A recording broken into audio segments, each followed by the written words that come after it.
Hello guys, this is Sushant. I hope your preparation is going on well for your MHTCET. I hope I am able to help you in your studies by giving you some tips and also by giving some revision on the topic which we are dealing with. Please keep preparing yourself. It is just 1 month. You have to be motivated for just 1 month. Please don't get stressed out. You have to just prepare on whatever you have learned for the one whole year. And that is what you have to apply. So let us see what are the points you have to remember in these chapters, and also what are the questions which will be asked based on this chapter. So let's go.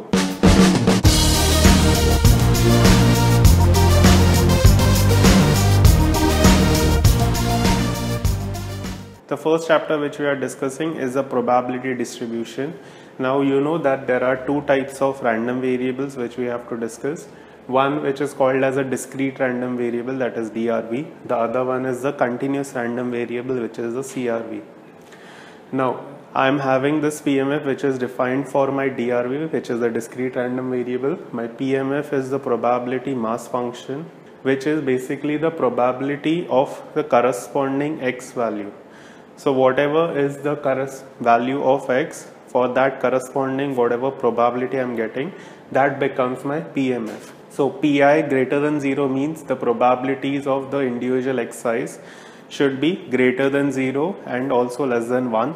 The next function is my CDF, which is the cumulative distribution function, which is basically summation of all the Pi's from 0 to a value which is defined for this particular xi.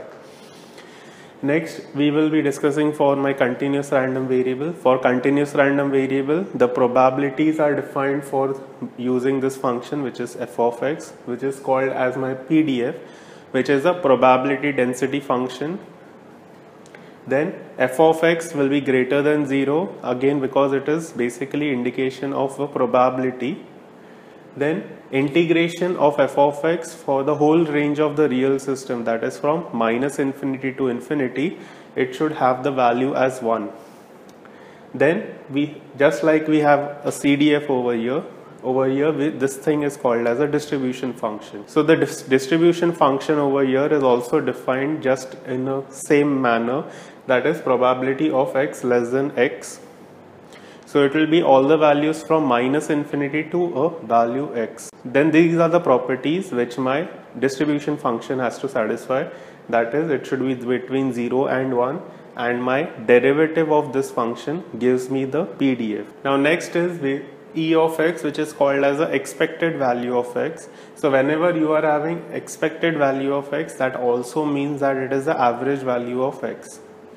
So E of x is defined as summation Pi xi. That means you have to multiply the probabilities with the corresponding xi, add them, and that will be your expected value of x, or also the average value of x. If I want to find expected value of x square, then it is just replacing my xi with xi square. So you're basically multiplying the probabilities with the xi corresponding xi squares and adding them up. From this we can calculate my variance of x, which is given by E of x square minus E of x the whole square. So these are some of the points which you have to remember while solving the probability distribution problems. So let's go on through the problems. Let's see the first question. In this they have told me that k is going to be greater than 0 and the function is given, which is my PMF. Then I have to find what is my k. So I know that this is a PMF. So for PMF I know that summation Pi is 1. So I will be taking all the values of Pi and adding them and equating it to 1. In this, my summation Pi is basically addition of all the Pi's present in this function. So I will be substituting x values as 0, 1, 2, 3, 4. Now this symbol basically means my combination symbol. So it means that it is 4cx. So I'll be substituting the values of x in it. So I'll be getting a 4c0, a 4c1, a 4c2, 4c3 and 4c4. I'll be adding them up and equating it to 1. The k's are going to be constant So in each term there will be multiplication of k, so that is why I have taken the k outside. So since it is addition of all the values from 0 to 4 for the combination, you have to recollect the formula that this addition will give you a 2 raised to 4.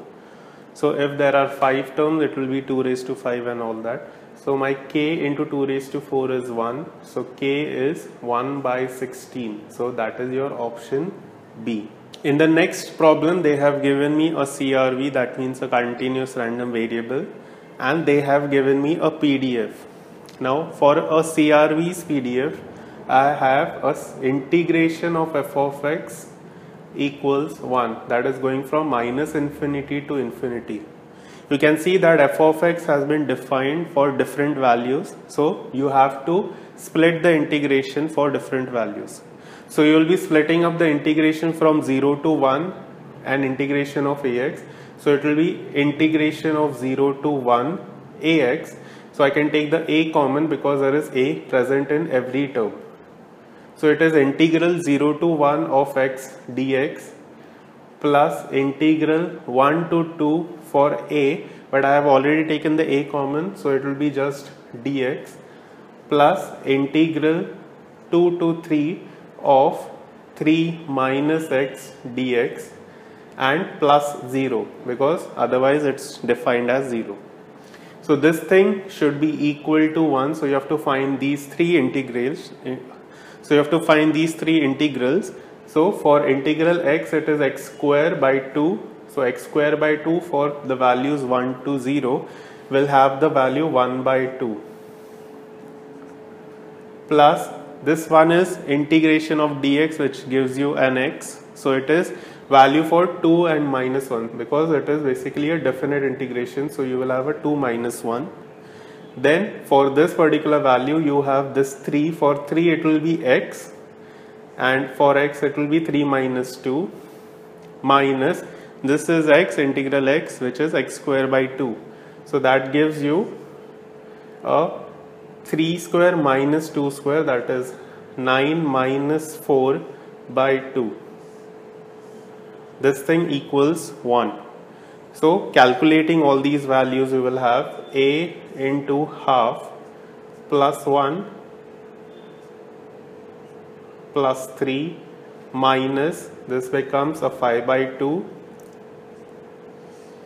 is equal to 1. Now you are having a half minus 5 by 2, which will give you a minus 4 by 2, which is minus 2, and minus 2 and this 3 will give you 1. So you are having a 2. So you will get a as 1 by 2. So your option is C. Now next two problems are my conditional probability problems. In the first problem, they have given me a f of x, which is basically the PDF is given, which is defined for this range of values of x. I have to find the probability that the tube will last less than 200 hours, given that it is functioning even after 150 hours. So this becomes basically a conditional probability problem. So they are asking us probability of x working for less than 200 hours, given that my x is going to be greater than 150 hours. So my conditional probability formula is my probability of x less than 200 intersection x greater than 150 divided by probability of x greater than 150. So it is x is going to be less than 200 and x is going to be greater than 150. So this intersection basically means my x should be between 150 and x. So it is probability of x being between 150 and 200. So this will be, since it is my PDF, that is it is defined for a continuous random variable, this value, that is probability, the numerator's probability is going to be integral 150 to 200 of f of x, which is 100 by x square dx divided by, since it is defined for everything which is going to be more than 150, it will be defined for 150 till infinity of f of x. So on solving this integral, you can eliminate the 100 from here because it's the constant term from both the integrals. So you are having integral of 1 by x square, which will give you a minus of 1 by x for 150 to 200 divided by, this will give you a minus again upon for 150 to infinity. So this minus gets cancelled, so you have 1 by 200 minus 1 by 150 divided by, for infinity this value will be 0, so it will be 0 minus 150. So what you can do is, it's going to be going up, so it will be multiplication by 150. So this value will be basically a 150 by 200 minus 1 with minus sign outside, so which you can write it as 1 minus 150 by 200. So if you solve this, it will be 200 minus 150 upon 200, so that's 500 by 200, which will give you the value as 1 by 4. So your answer is A. Let's go for the second problem. They have given me capital F of x. So whenever you are having a capital F of x, it's either a distribution function or a CDF. So since they have given me a DRV, that is a discrete random variable, this is defined as my CDF. So they have given me the CDS for corresponding values of x. I have to find probability of x less than 5 given that x is greater than 3. So again the same formula, it will be probability of x less than 5 intersection x greater than 3. So it will be values between 3 and 5, but you cannot take 3.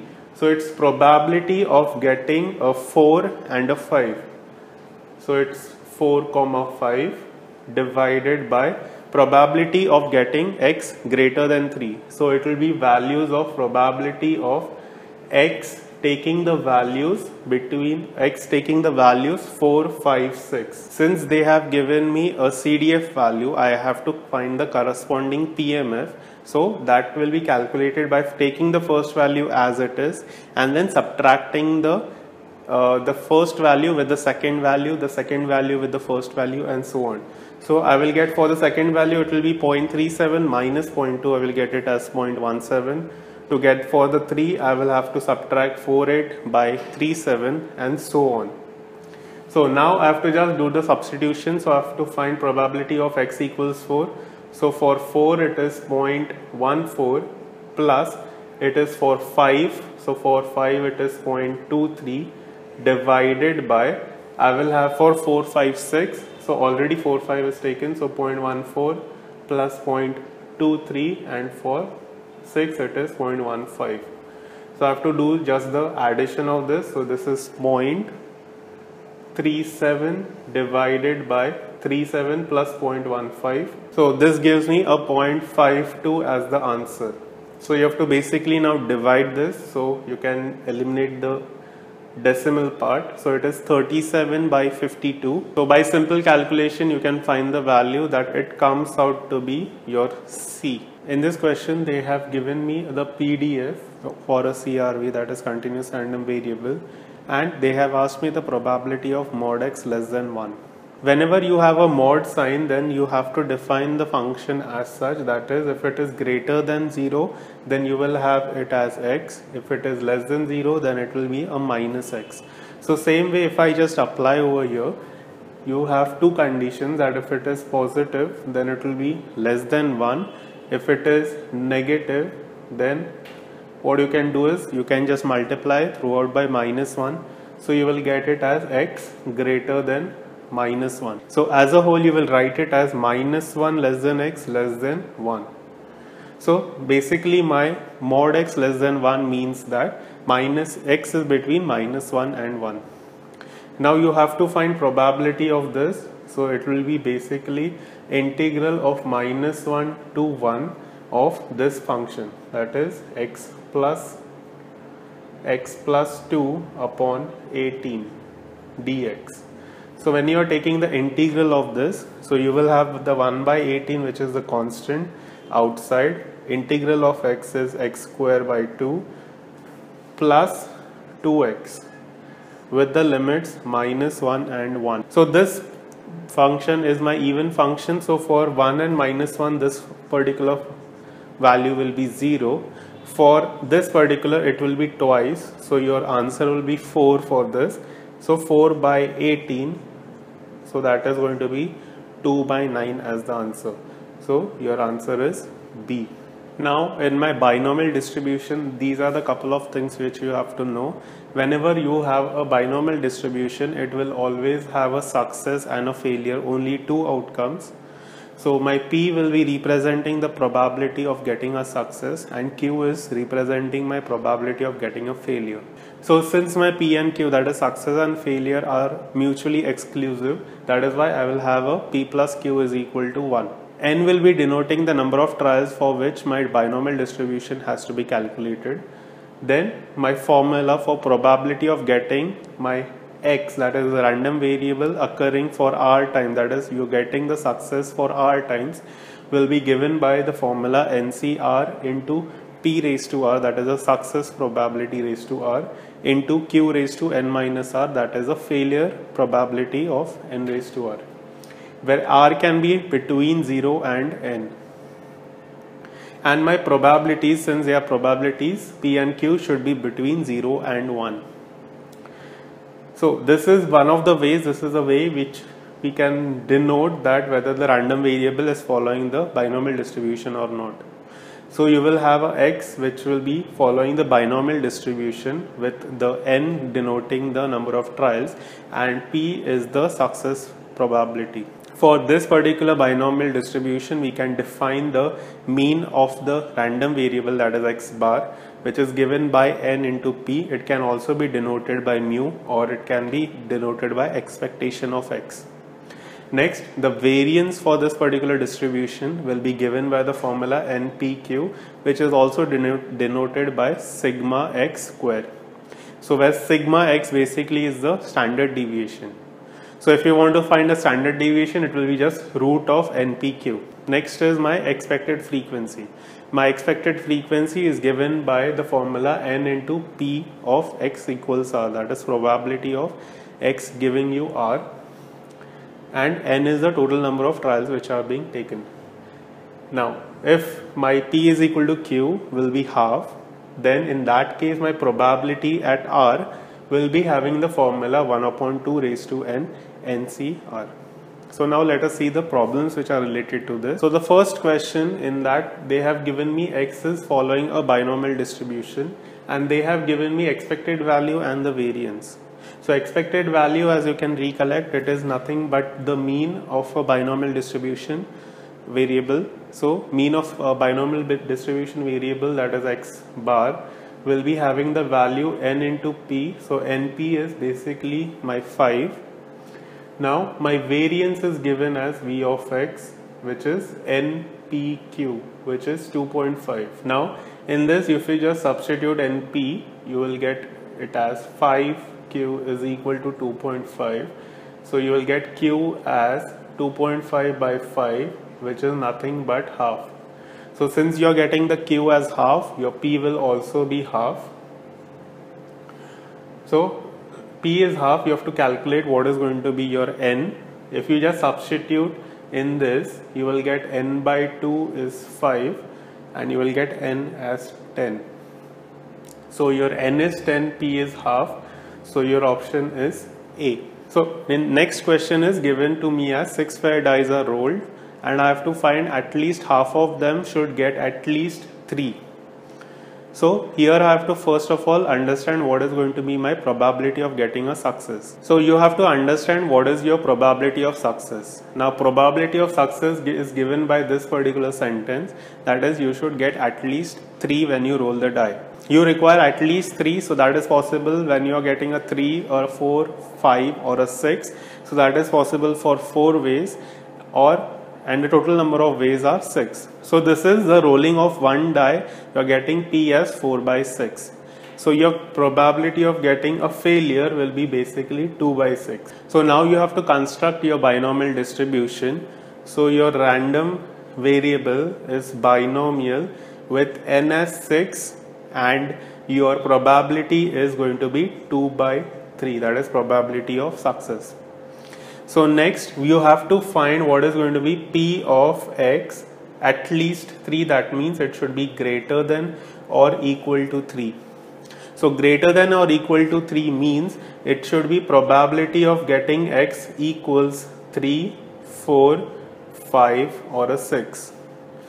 So as you can recollect, the formula for binomial distribution is NCR, where R will be first 3 into P raised to 3, that is going to be 2 by 3 raised to 3 into Q raised to, so that is 2 by 6, which is basically 1 by 3 raised to 3, plus my n is going to be 6, so plus 6C4 into 2 by 3 raised to 4 into 1 by 3 raised to 4. 1 by 3 raised to 2 plus 6C5 into 2 by 3 raised to 5 into 1 by 3 raised to 1, and last one 6C6, and the last one 6C6 into 2 by 3 raised to 6 into 1 by 3 raised to 0. So from this what you can do is you can take your 1 by 3 raised to 6 common. So if you take 1 by 3 raised to 6 common, inside the bracket you will have 6C3 into 2 raised to 3 plus 6C4 into 2 raised to 4 plus 6C5 2 raised to 5 plus 6C6 into 2 raised to 6. So you have to basically find this particular value. So you are having 1 by 3 raised to 6 and this value which you will be calculating, and you will be getting the answer as this particular thing. Next question is, a worker in an industry has 10% chance of getting a disease. Then you have to calculate the probability that out of the 6 at least 5 will be getting that particular disease. So in this you have to first of all understand what is going to be the success. So your success is that they are going to contract with the disease. So my P is going to be 10%, which is 0.1. So your Q is 1 minus that thing, so it is 0.9. Then N is your 6. You require that out of the 6 at least 5 will be getting the disease. So at least 5 means it is 5 or a 6. So you have to calculate probability of X equals 5 or a 6. So that is going to be equal to probability for X equals 5. So since it is a binomial distribution, you will have a NCX, so C6C5 into P raised to, that is 0.1 raised to 5 into 9.9 raised to 1 plus 6C6 into 0.1 raised to 6 into 0.9 raised to 0. For calculation, what you can do for simplification, from here you will have a 0.1 raised to 5 which can be taken common, and also from here a 0.1 which we can take the common. So you will have 0.1 raised to 6 which is getting outside. This thing multiplied by 6C5, 6C5 has the value 6 into a 9 plus 61 has a value 1 and already 0.1 raised to 6 has been taken outside. So you will get this particular value. So you will have your option A as the right option. Going on to the next one, we are having an unbiased coin. So unbiased means that the probability of getting a head and a tail is equal. So you will have P and Q equal to 1 by 2. Is tossed n times. If probability that head occurs is 6 times equal the probability that head occurs 8 times, then you have to find what is going to be my n. So first we have to define what is my probability P, that is my getting a success probability. So here let me say that my getting a head is the success. So my P is half and also Q will be half.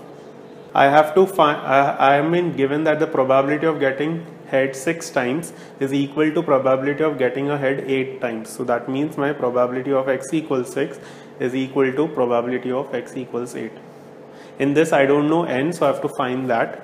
So it is NC6 into half raised to n.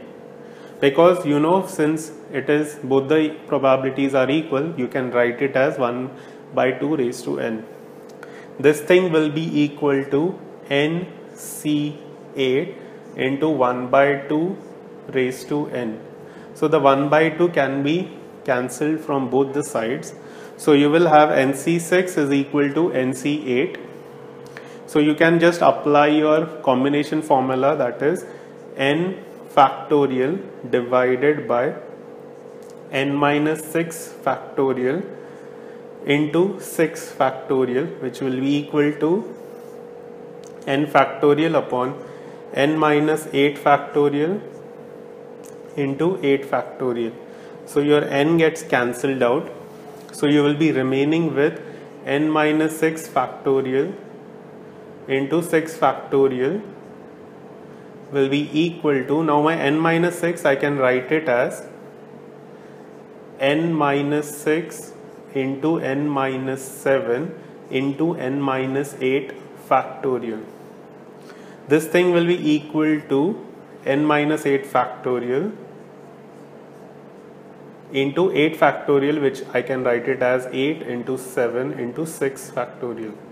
The 6 gets cancelled, n minus 8 gets cancelled.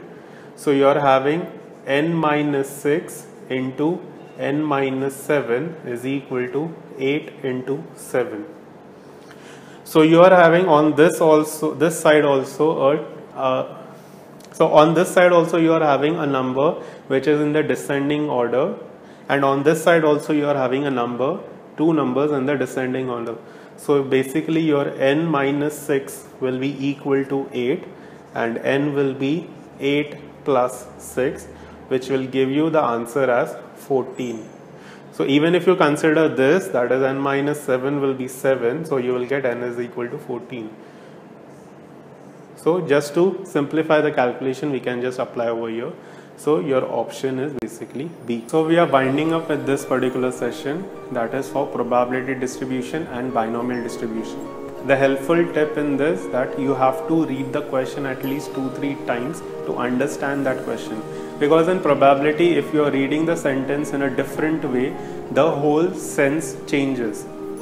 So that is why it is very important that you read the sentence, the question at least 2 to 3 times to get it understood. We'll be continuing with this series by more chapters which will be done. To get all those videos, please subscribe to our page so that you get regular updates from our side. And also like this video. If you have any doubts, you can share it in the comment section.